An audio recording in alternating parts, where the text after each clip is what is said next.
como lo prometimos, acá estamos. ¿Cómo estás? ¿Qué tal? ¿Cómo estás, Luis? Un Un gran gusto placer. verte. Bueno, para mí es un placer también. Sabés que desde que empezamos a hacer entrevistas en este mismo canal que discutíamos y que yo me interesa siempre tu mirada, en un día tranquilito te viniste hoy porque es apenas el post elecciones. Esta es una pregunta que yo uso mucho hacia el final, pero te llama un señor de Dinamarca. Te dice, Timerman, no entiendo nada de lo que... ¿Qué pasó ayer? Buena pregunta, Leiria. Viste que todos ante una pregunta para pensar dicen buena pregunta. Sí. Bueno, ayer se dio un fenómeno que era esperado en la dirección, pero no en el volumen de lo que ocurrió. Mm. Eh, Dentro del equipo de campaña de Axel Kicillof manejaban una diferencia pesimista de 5 puntos y optimista de 9 puntos. Pero nunca imaginaron que iban a ser 13, 14 puntos. El fenómeno Javier Milei se está extinguiendo. Epa. Agotó su capacidad de ruptura, de modificación, de innovación, de ser disruptivo. Vos fijate que cada vez que cayó su aprobación de gestión le costó más recuperarse. La primera vez Mm. septiembre del año pasado, segunda vez caso Libra febrero de este año y ahora a principios de agosto con una sucesión de hechos que se concatenan muy bien con la situación económica de los argentinos. Y te voy a juntar las dos cosas. Primero, vino el triple veto a la discapacidad, el aumento Jubilaciones. jubilatorio, a la moratoria jubilatoria.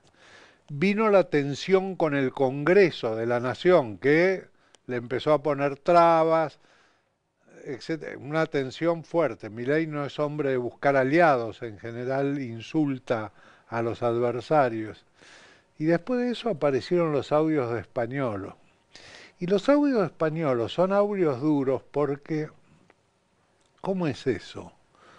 No hay plata y hay coima. Y que lo expresó bien Luis Juez diciendo, che, no hay plata para el asistente de Milagros, mi hija, pero sí hay plata para el 3%. Doy vuelta a esto, entre tanto. Pero déjame que subraye algo que dijiste que no es menor. El fenómeno Javier Milei se está extinguiendo. ¿Te van a acusar de destituyente? Siempre, en cualquier lado. ¿Vos estás diciendo, es que termina ya la presidencia o crees que... No, en principio lo que te digo es que termina la admiración por ese hombre diferente que venía a acabar con todo. ¿Por qué? Tuvo dos ejes él en su campaña. Uno, la estabilidad macroeconómica, la dolarización, Ah, control de la inflación, y el otro, acabar con la casta política corrupta. Se le derrumbó claro. acabar con la casta política corrupta. Y lo otro empieza a trastabillar. Entonces vos fijate, se produce la derrota de ayer, el hombre se para frente a un micrófono y dice: hemos sido derrotados, hemos escuchado la voluntad popular, lo que los electores dicen, hemos escuchado la voz de las urnas. Voy a seguir haciendo exactamente lo mismo que vine haciendo. Es el monumento al oximorón eso, digamos. Es una construcción contradictoria de decir, me dijeron, y es una reafirmación muy neurótica, de decir, encontré la adversidad y yo voy a seguir haciendo, es yo los voy a derrotar. Y en ese camino el único que corre peligro de ser derrotado es él. Fíjate cómo salieron los gobernadores que al principio lo acompañaron a decir, bueno, Claro. hay que escuchar, las cosas no están... Y algunos directamente como Jaldo en Tucumán, sumándose a la victoria y en contra del gobierno nacional. En un fenómeno nuevo que se está dando, por eso antes hablábamos, yo te decía, a Rolo Figueroa hay que hacerle una nota, porque lo inauguró Rolo Figueroa con el neuquinizate, es decir, la provincialización, el federalismo. Por supuesto, es una provincia muy particular, tiene vaca muerta, tiene un guitaducto que le entra todos los meses, digamos, no le cuesta tanto independizarse, pero plantea: nosotros queremos elegir representantes de Neuquén que vayan a defender a Neuquén al gobierno nacional. frente al gobierno nacional, que vayan al Congreso Nacional a A defender defender a la Neuquén. provincia. Aparece Natalia de la Sota en Córdoba que dice defendamos Córdoba. Mm. Yo vengo a defender a los cordobeses, etcétera, etcétera. Aparece, cuando apareció Jaldo en Tucumán, yo no sé si la gente se acuerda, la primer medida de Jaldo fue reducir el presupuesto provincial. Fue el primero que hizo Ajustó. un ajuste antes que el gobierno nacional. Y después apoyó mucho al gobierno nacional. Lo apoyó mucho en función de obtener beneficios para la provincia de Tucumán. Y ahora que dice Tucumán primero. Juntó a todo el peronismo, va dividida la oposición y está haciendo provincialismo. ¿Qué hizo Valdés en Corrientes? Claro. Digamos, bueno, hay 5 gobernadores que se juntaron. Creo que marchamos hacia la construcción de un país federal que no supimos conseguir en el pasado. Cuantitativamente se inscribe en términos de paliza lo que pasó. Sí, O sea, fue una paliza. les guste o no les guste, una paliza. Sí. Cualitativa, vos empezaste a tirar algunas líneas. ¿Es la economía estúpido solamente o es la economía más otra? Empecemos por la economía. ¿Golpea la economía? Totalmente. Te voy a decir un fenómeno que se produjo por primera vez después del caso español y que lo medimos. Fue la profundización más grande de la desaprobación de gestión de gobierno. 57% de la gente dice que la gestión de gobierno es mala o muy mala, pero de ese 57, 47 dice que es muy mala la gestión de gobierno. Y 47 fue la cifra que sacó Fuerza Patria en la provincia de Buenos Aires. Hay un 47% del electorado que dice que la gestión de gobierno es muy mala. Nadie vota a alguien que dice que la gestión de gobierno es muy mala. Ahora bien, es verdad, si le queda un 40% de aprobación a Javier Milei, quiere decir que cuando ganó con el 56 el balotaje, tiene 40 de aprobación, perdió 16. ¿Esos 16 dónde están? ¿Votaron a Fuerza Patria? No, Fuerza Patria sacó lo mismo que el peronismo viene sacando en la provincia de Buenos Aires. ¿Y a dónde No fueron? fueron a No fueron a votar. votar. ¿Por qué? Porque la desilusión, la desesperanza, es un sentimiento que te aplasta, te provoca pasividad. El enojo, la bronca, es proactiva, te lleva a votar. Hoy escuché esto exactamente de un colega tuyo que me gustó. El enojo provoca voto en contra. La decepción, ausentismo. Me retiro. Sí, señor. Y ahora vamos a la parte económica, porque es muy importante. Vos fíjate, la sociedad argentina, más o menos la estratificación social que hay en la Argentina, el 20% de la sociedad argentina vive bien. Vive bien. Le alcanzan sus ingresos, puede ahorrar algo, se puede dar gustos, el 20%. Son 9 millones de personas. Eso te mueve un sector de la economía. El 30% llega a fin de mes remándola, con muchas dificultades. El 50%, estos son datos de ahora, el 50% restante para llegar a fin de mes o tiene que pedir prestado, o sea, se endeuda, o tiene que usar ahorros. De los que piden prestados, son el 30%. A ese 30% que se endeuda para llegar a fin de mes y cuando le preguntás cómo, te dicen múltiples cosas. Me endeudo con la tarjeta de crédito, con las cuotas de los electrodomésticos, con amigos, digamos, están multiplicadamente endeudados. Tú le preguntás, dígame una cosa, ¿usted va a poder pagar sus deudas? Solo el 10% te contesta afirmativamente. Bastante. Sí, voy a poder pagar mis deudas. Solo el 10% te contesta afirmativamente. Después hay un 30% que te dice, creo que voy a poder pagar mis deudas. Y el otro te dice, no voy a poder pagar mis deudas. Es muy impactante ese mosaico, porque digo, responde a aquello que desde el peronismo o desde la izquierda dicen, el modelo de Milei es solo para el 20%, todo el resto se queda afuera. O sea, verifica esto que vos estás diciendo. No es que el resto se quedó afuera, pero está remando para quedarse adentro. Así es, y esa es la situación. Ahora bien, hubo tres ausencias. Bueno, la primera conclusión cuando yo terminé de ver los actos por televisión, a Mm. Milei hablando, a Axel Kicillof en el escenario, mi primer conclusión, te digo, el sentimiento fue, qué lindo que es ganar. Qué alegría te ve. Ganar es hermoso. Y claro. Es lindo ganar. Bien. Ahí, perdón la digresión, un común amigo nuestro que es Jorge Asís, Sí. cita a un gobernador de mi provincia, a José María Bernet, que decía, el problema de perder es la cara de boludo que hay que poner, o sea, porque te queda una Sí, cara, sí, es sí. tremendo, ¿no? Sí, la frase era, digamos, el problema no es perder, es la cara de boludo que te queda. Y claro, es que es real. Bueno, hablemos primero qué pasó en el escenario, porque en el escenario de Axel Kicillof también es interesante, pero hablemos del escenario Sí. en el que se presentó Javier Milei. Primero, tres ausencias notables, notables. Primero, el responsable de la política económica, Luis Toto Caputo. Segundo, una ausencia inexplicable. En todo proceso electoral, el que da la cara es el ministro del Interior, que en este caso es el jefe de Mm. gabinete, que es a la vez ministro del Interior. No estaba. Y el tercero es quizás el más interesante de todos, Sandra Petovelo.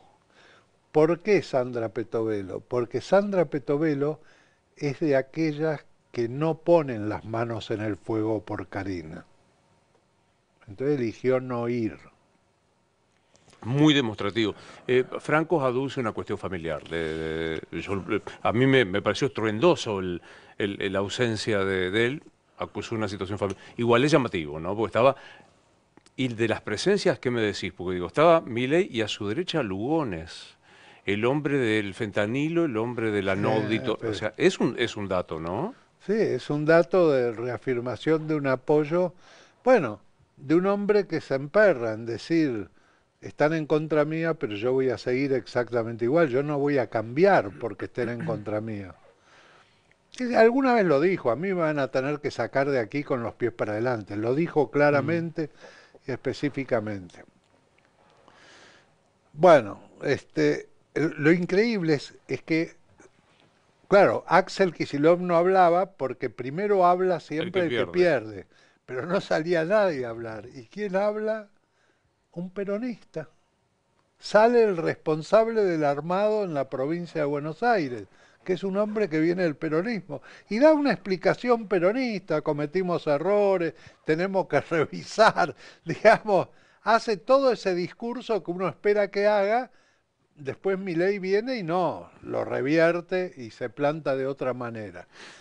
Eh, o sea, hay un gran derrotado, Javier Milei, él se subió al ring, él subió a Axel al Claro. ring, él es responsable de ser este gran derrotado y aparte dejó en manos de la hermana, que ya demostró en el caso de Corrientes, si hubiera apoyado a Valdés en Corrientes, Valdés sacaba más de 50 puntos, ellos se subían al escenario triunfador como si hubieran aportado la mitad de los votos. Así salieron cuartos con menos de 10 Claro. puntos. O sea, un Eh, error terrible. Ahora me voy a ir a los ganadores si es que los hay. Pero digo, factor económico pesó.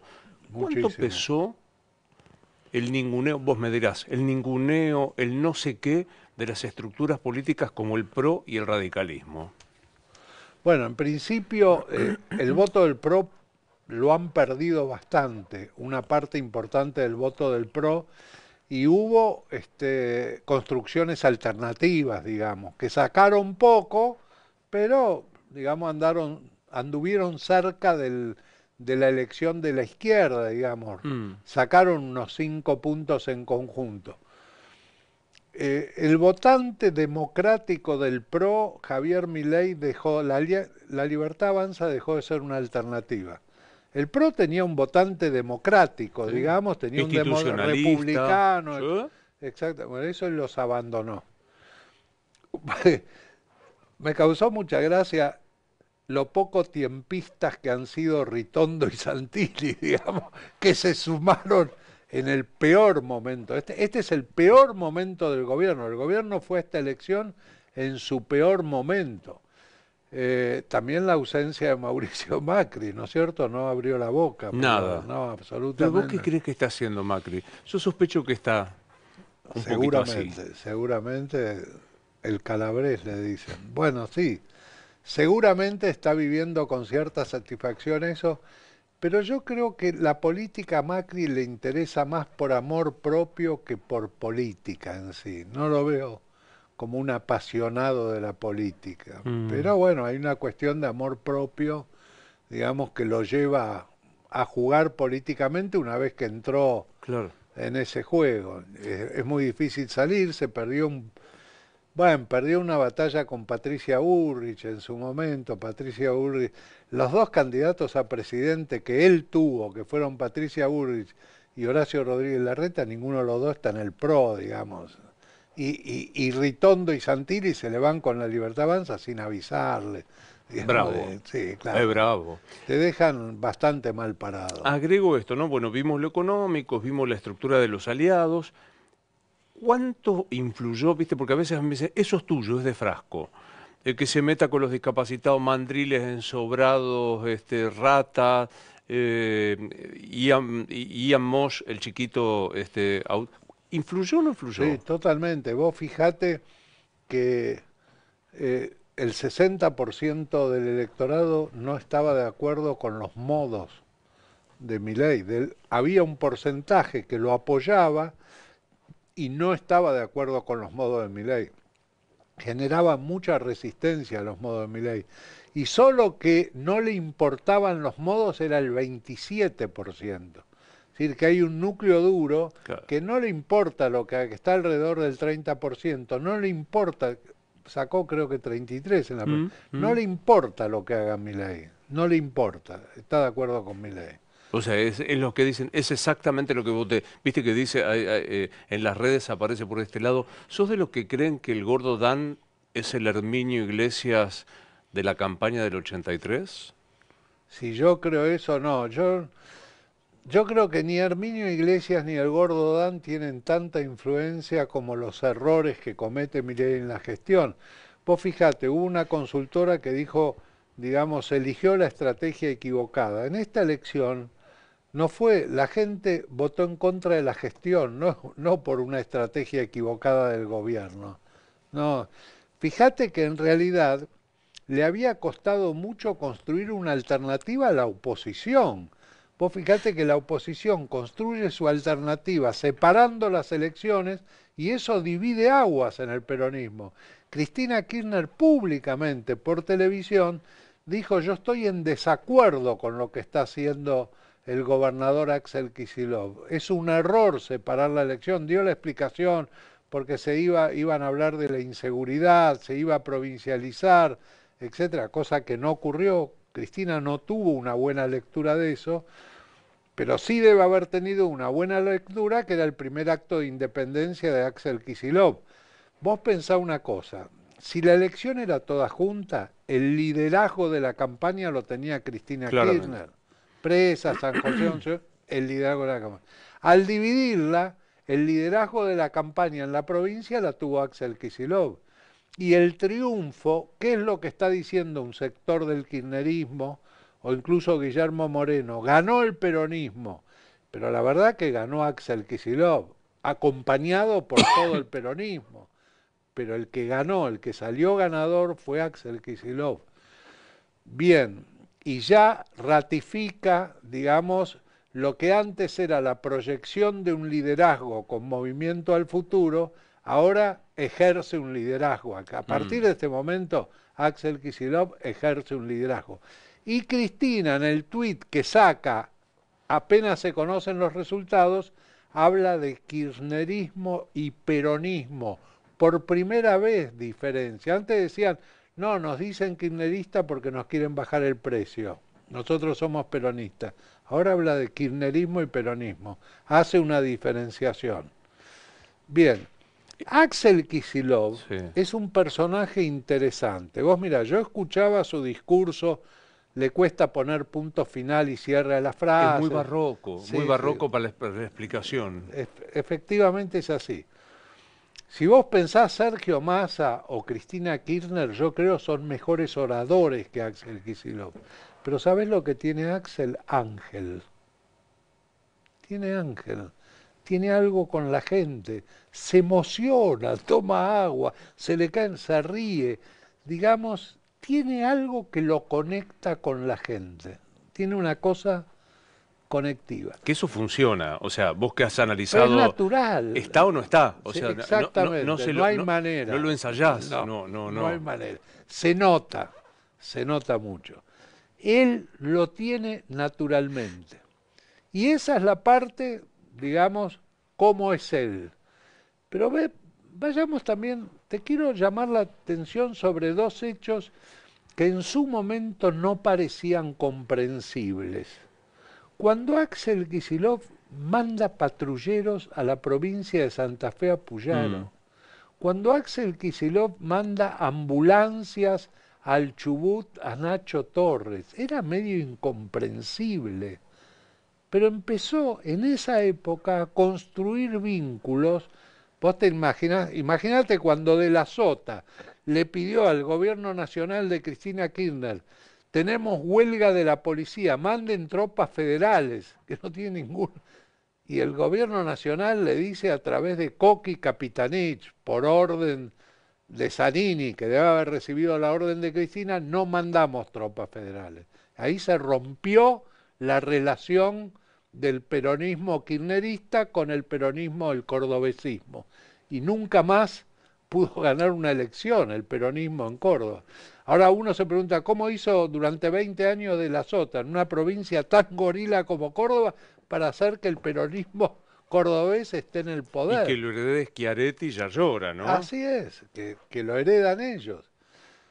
Entonces, bueno, Córdoba es una provincia interesante, pero lo que te quiero decir es que Axel empezó hace tiempo a construir un vínculo diferente con diferentes gobernadores, y ayer en su discurso él dice: vamos a construir una alternativa que sea un blindaje democrático con el peronismo y otras fuerzas políticas. Ese es el discurso que lo separa de Cristina y la Cámpora, digamos. Y yo creo que posiblemente después del 26 de octubre, pero vamos a ver cómo llegamos al 26 de octubre, pero posiblemente después ahí se rompan aguas, se empiece a generar un nuevo escenario político en la Argentina, el kirchnerismo vaya más por el lado más de la izquierda, más de Juan Grabois, le acaba de dar en la elección nacional lugares, el Mm. tercer lugar en la lista, el primero en diputados en Capital, digamos que no representan el volumen De de voto, votos que claro. tiene Juan Grabois. Pero, digamos, ideológicamente, Cristina se siente más cerca de Grabois que de Axel Dos Kicillof. cosas que quedaron por ahí que yo te fui interrumpiendo. Gran ganador es Axel. Clara, Sin gran duda. ganador. Máximo perdedor. Sí, Máximo no es en esta, digamos. Claro, no está. No está.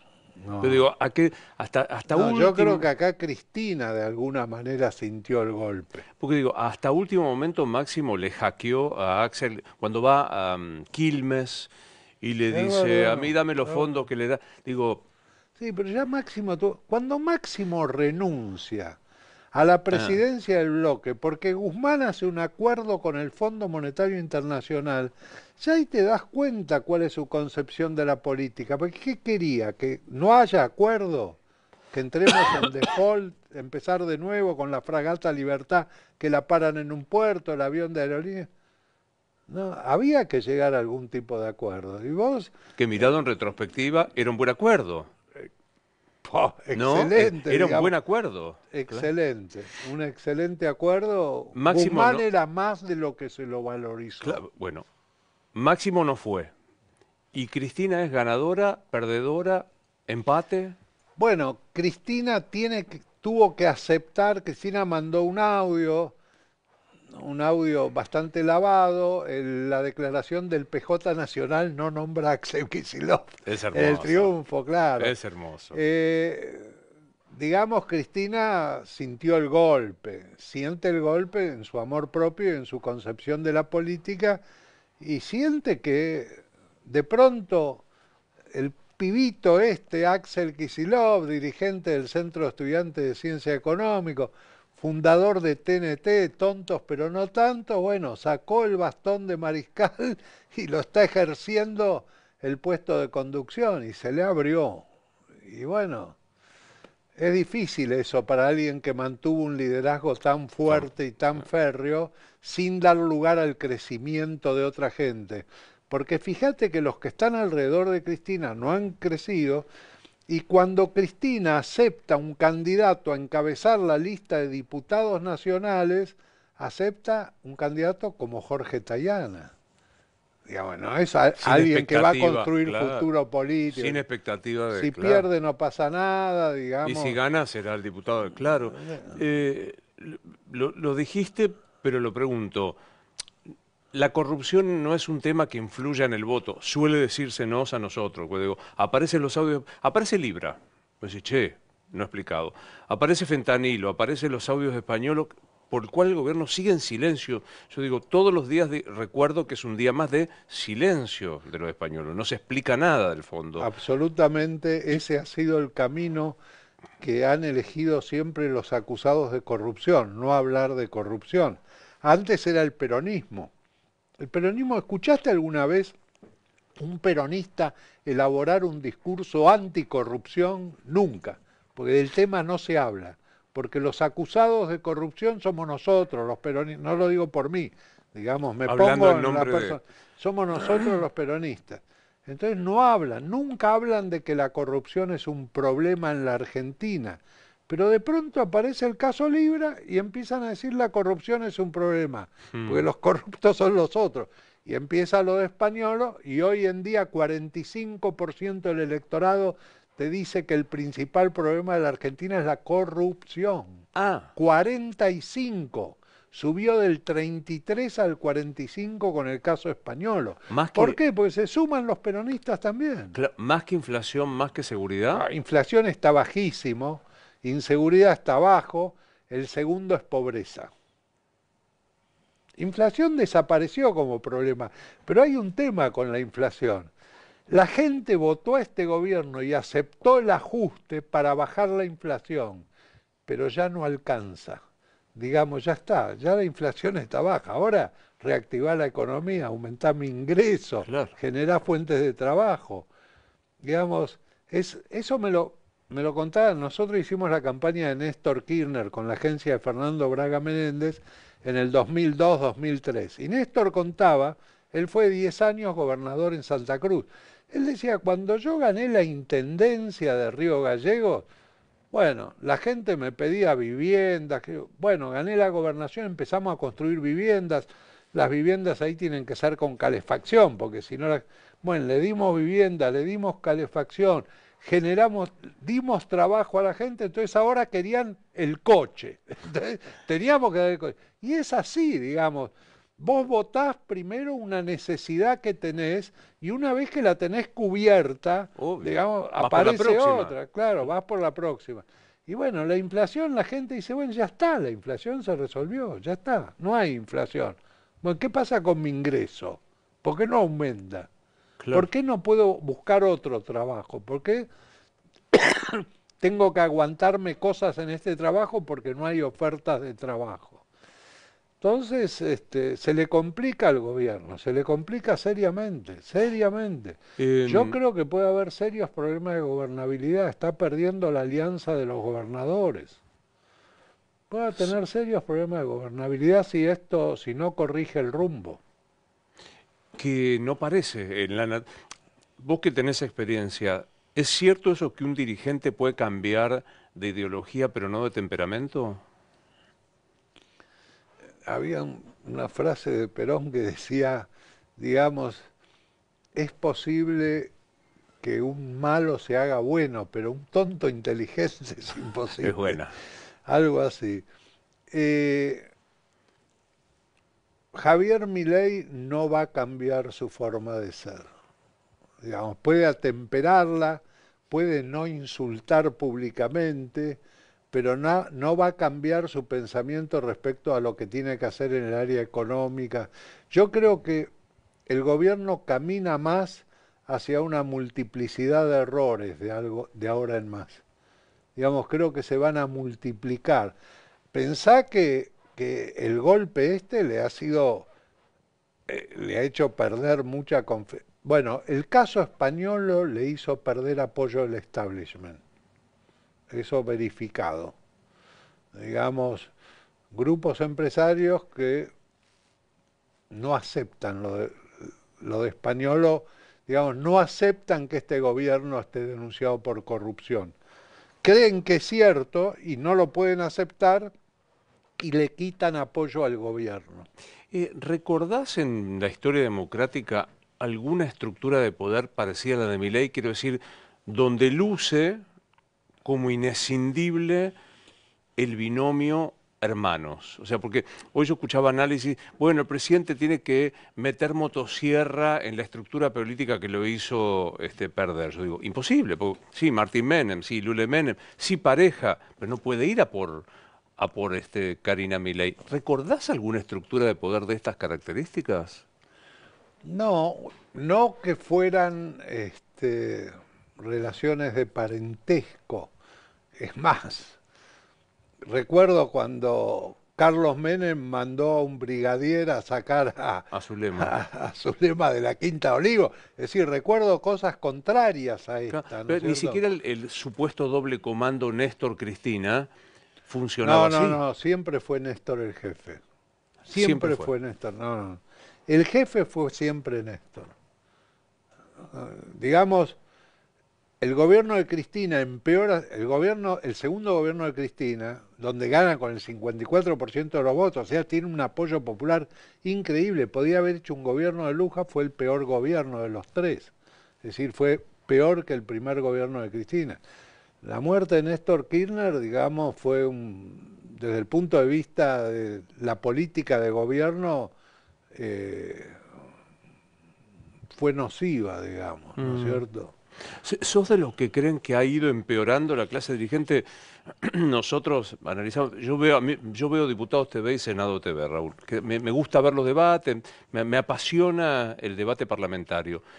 Y te confieso que del 83 a esta parte veo hasta un nivel de problema de sujeto, verbo y predicado de muchos de los que se Sí. sientan. ¿Se Bueno, empeoró?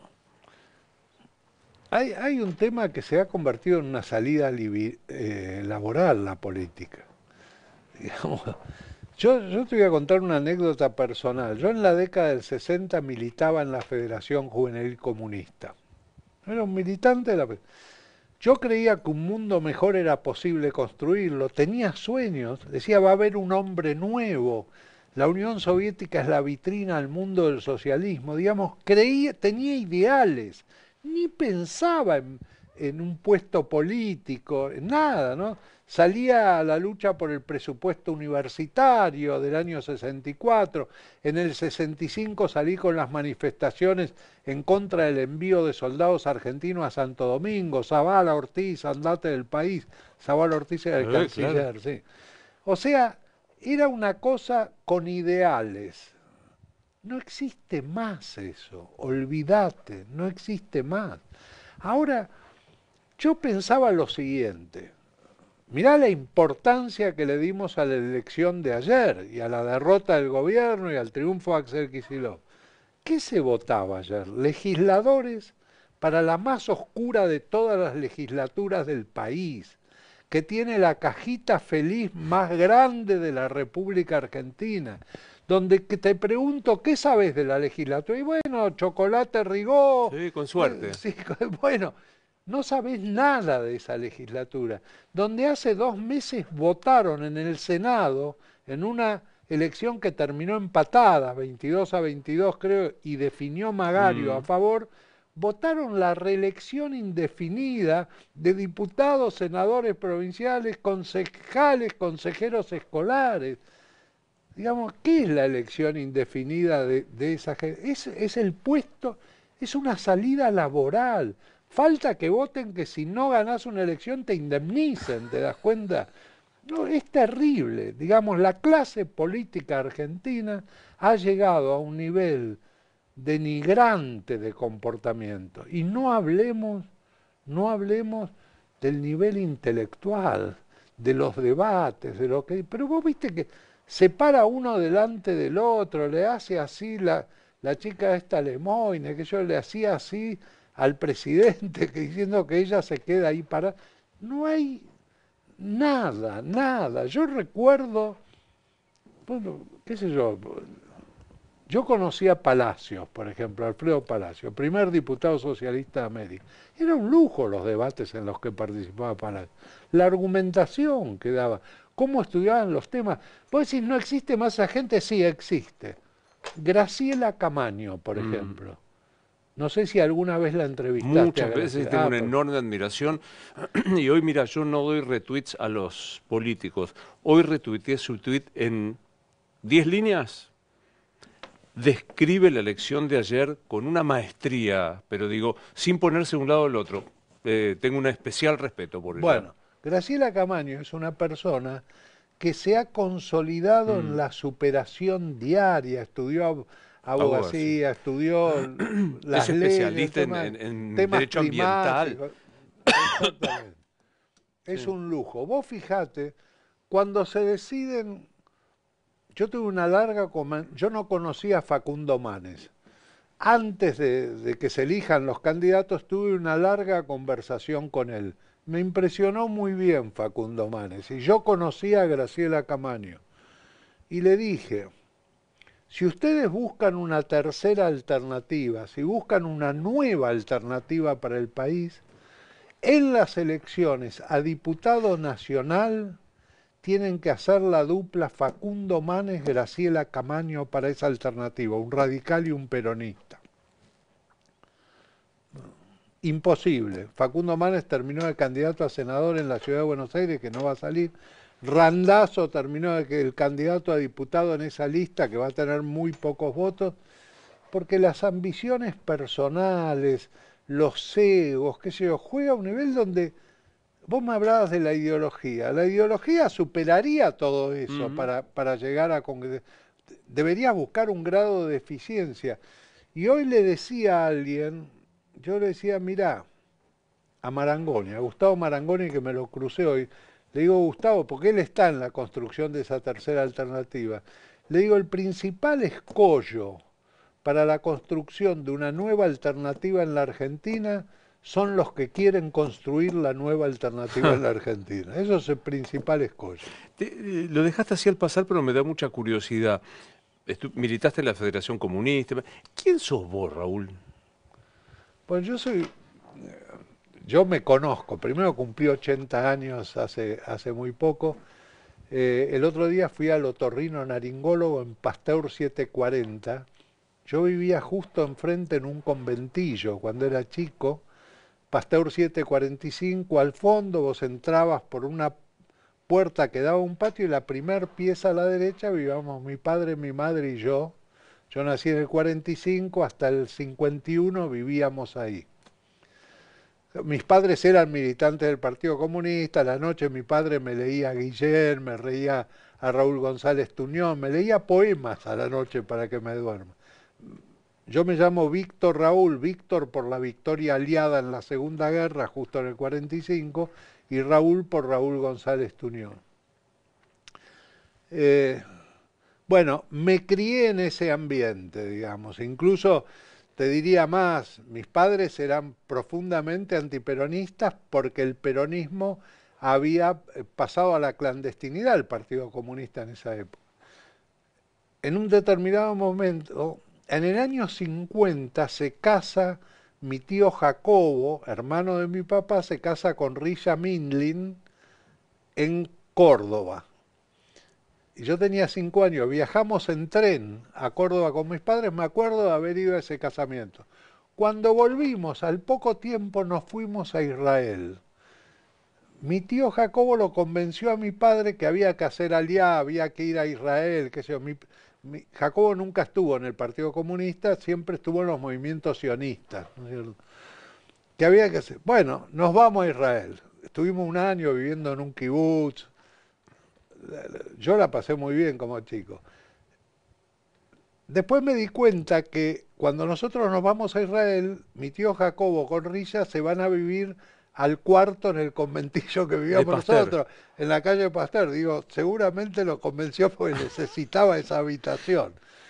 Bueno, cuando volvimos, el Partido Comunista estaba en la clandestinidad, digamos, no estaba permitido por ley, y mis padres y yo pasamos a la clandestinidad. Nos cambiamos el apellido y todo, nos mudamos, y nadie sabía dónde vivíamos. Wow. Nadie, la familia, nadie sabía dónde vivíamos, nadie venía a casa, yo no iba al colegio, iba una maestra particular en una punta, iba a dar examen a un colegio a la otra punta, digamos, hacía libre los grados.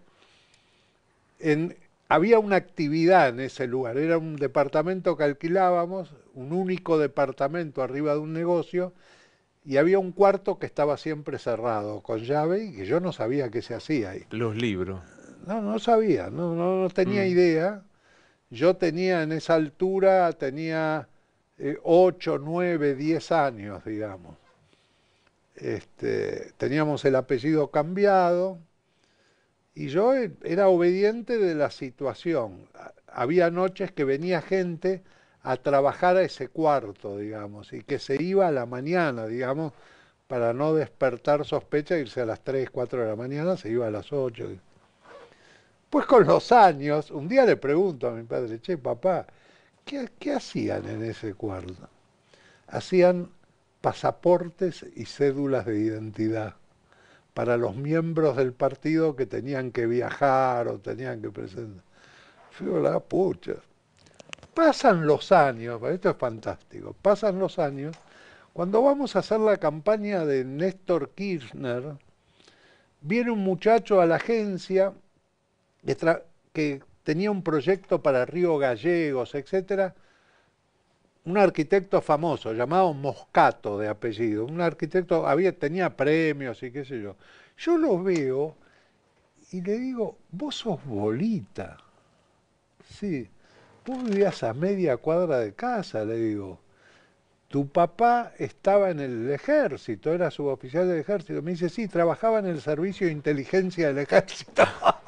Y nosotros jugábamos al fútbol en la calle y mis viejos fabricaban documentos y a media cuadra el papá de él que trabajaba en el servicio. Bueno, muy buena inteligencia no hizo. Pobre Moscato, ¿no? Pero le decimos que no era un gran inteligente. No tenía nada que ver, no había manera de saber lo que pasaba en esa casa. ¿Y cuánto te...?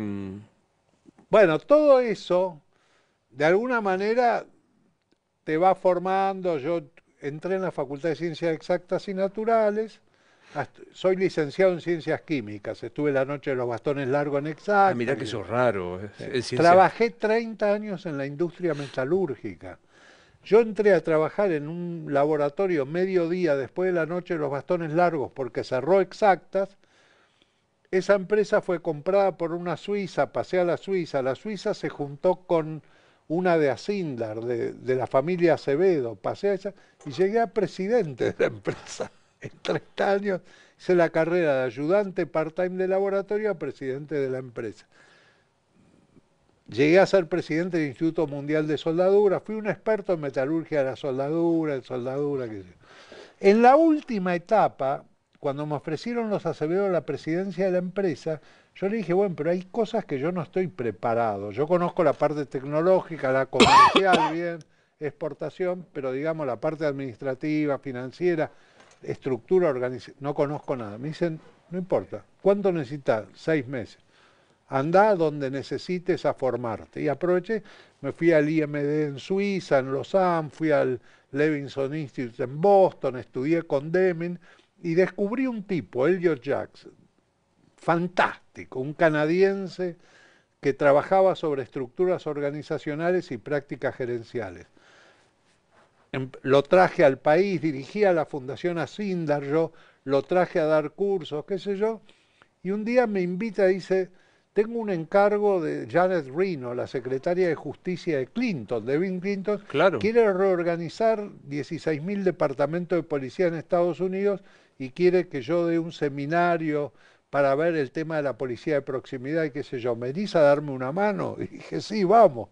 Y me fui con él y me especialicé en estructuras organizacionales y prácticas gerenciales. Cuando la empresa se fusiona con una empresa sueca que tenía una empresa muy grande en Brasil también que hacía electrodos para soldadura eléctrica. En toda esa negociación, bueno, yo era presidente de Conarco, me desgasté mucho defendiendo el interés de la familia Acevedo en la fusión. Resultado, los otros tomaron la mayoría, dijeron, bueno, Todo muy lindo. todo muy lindo, te tenés que ir porque queremos tomar el control de la empresa, vos tenés un liderazgo muy fuerte acá. Yo dije, bueno, está bien, voy a buscar a alguien, no quiero negociar personalmente.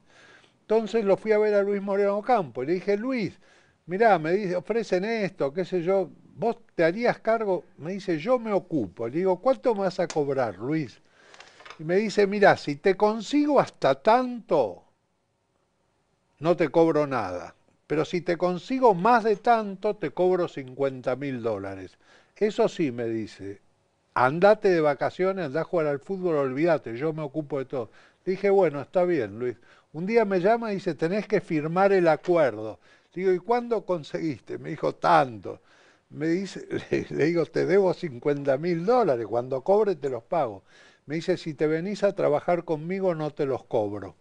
Y me fui a trabajar con Luis Moreno Campo en el estudio Es rarísimo, tu, y, tu, tu, tu decurso es y le rarísimo. organicé la parte, estructura en unidades de negocio, porque él tenía muchas cosas. Espera porque me da mucha curiosidad. ¿Puedo preguntarte cómo te llamabas cuando estabas clandestino? Sí, en lugar de Timerman era Zimmerman con Z. Mm.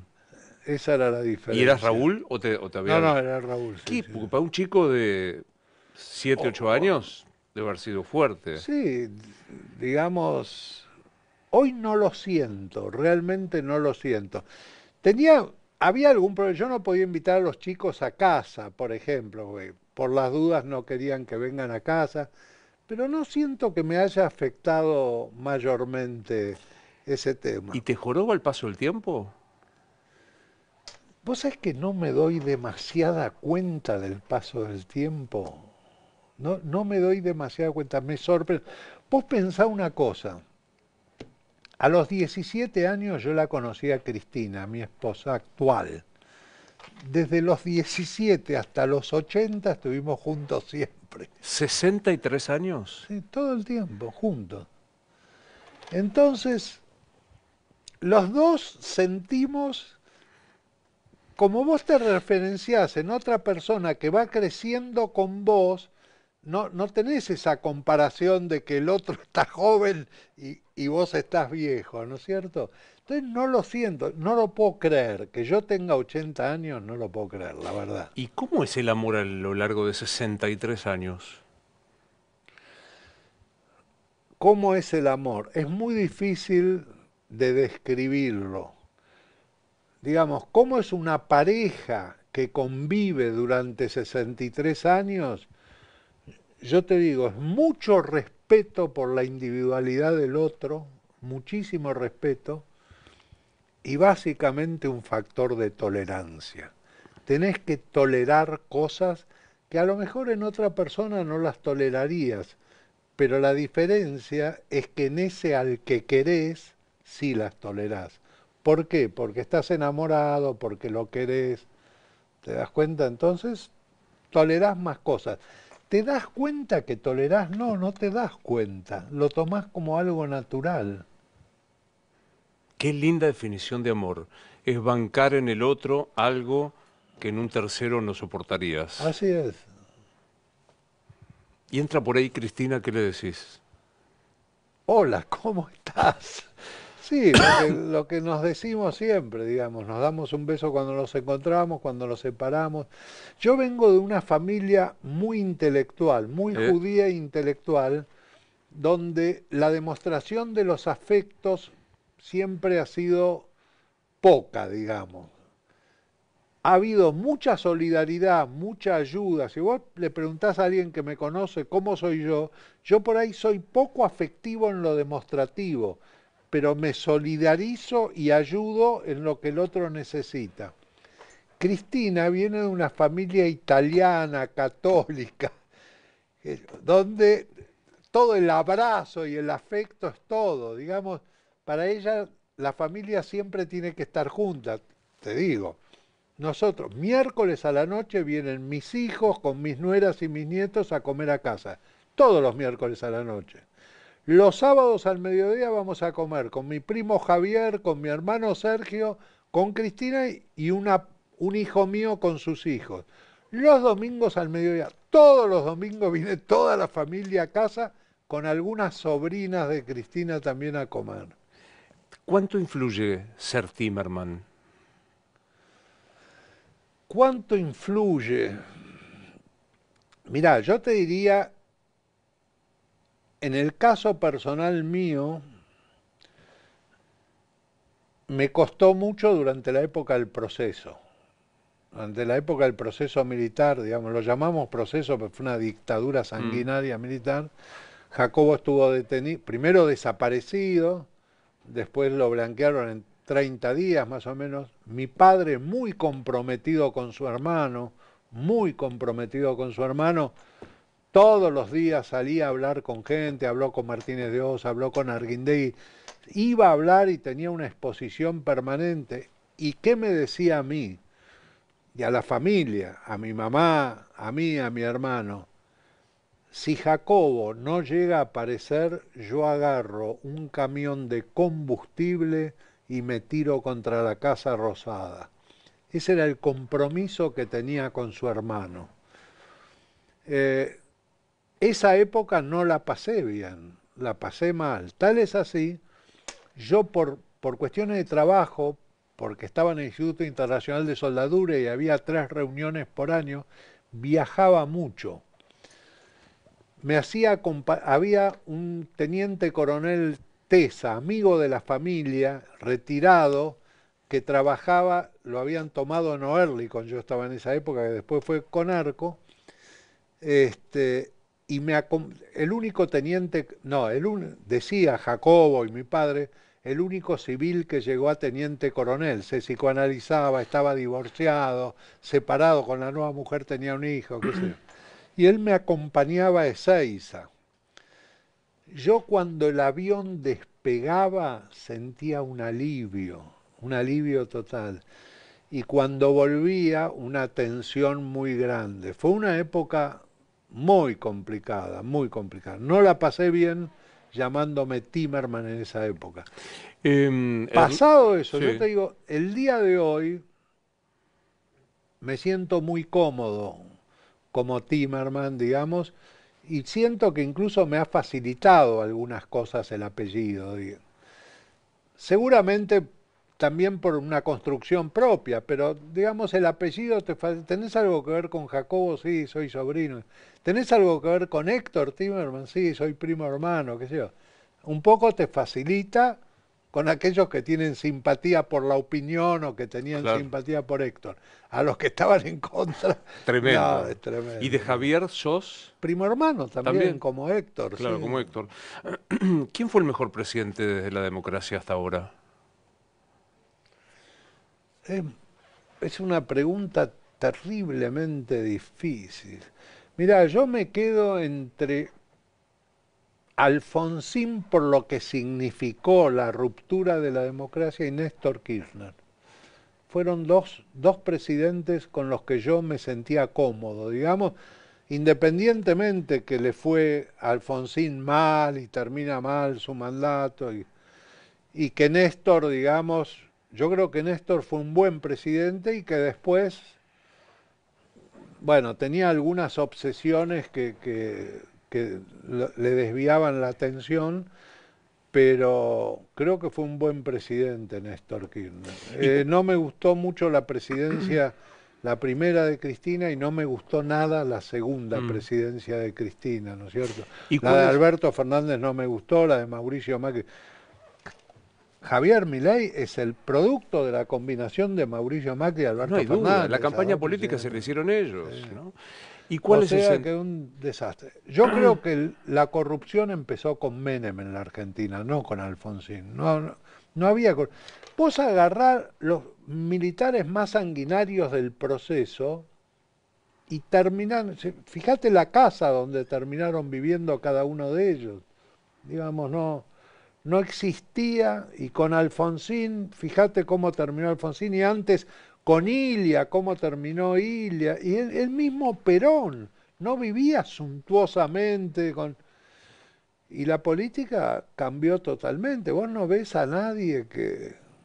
Entonces ya me hicieron un chiste. Me dicen, ¿dónde queda...? Hubo un diputado que le decían el choclo alacino. ¿Qué? ¿Dónde queda la casa del choclo alacino? Detrás de Concordia.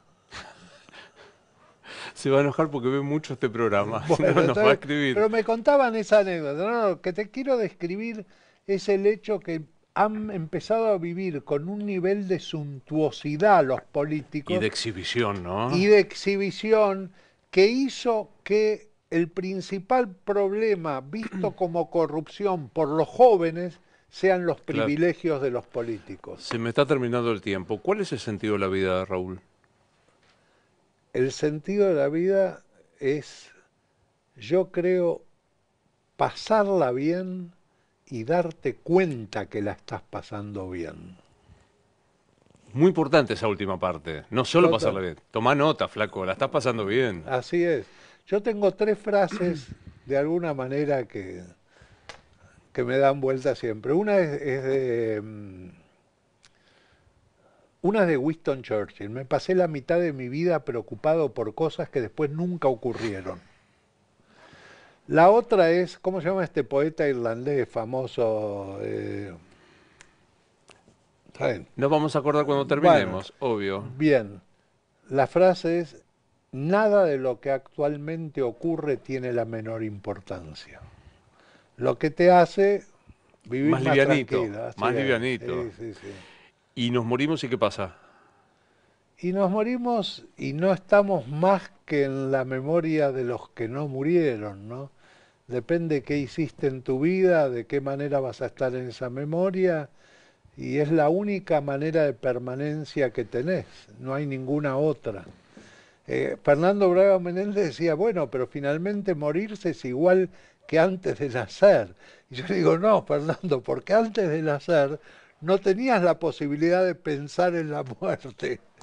En la muerte pensás una vez que nacés. Yo en ese sentido soy fatalista, digamos, en el momento Es acá. sí. Es acá. Por eso pasarla bien y darse cuenta que uno la está pasando bien. Me gustó mucho que vengas. Bueno, me alegra, me sentí muy cómodo y pude conversar de todo lo que me preguntaste e irme un poco por las ramas en alguna Y aparte cosa. seguro te voy a tener que volver a invitar porque estarían pasando cosas. O sea, de acá a octubre, para ustedes que analizan es una eternidad, ¿no? Totalmente, es imposible decir y mi pregunta es, ¿cómo llegamos a octubre? Porque se está complicando mucho. Bueno, gracias como siempre, ¿eh? No, al placer contrario, verte. gracias a vos, un placer.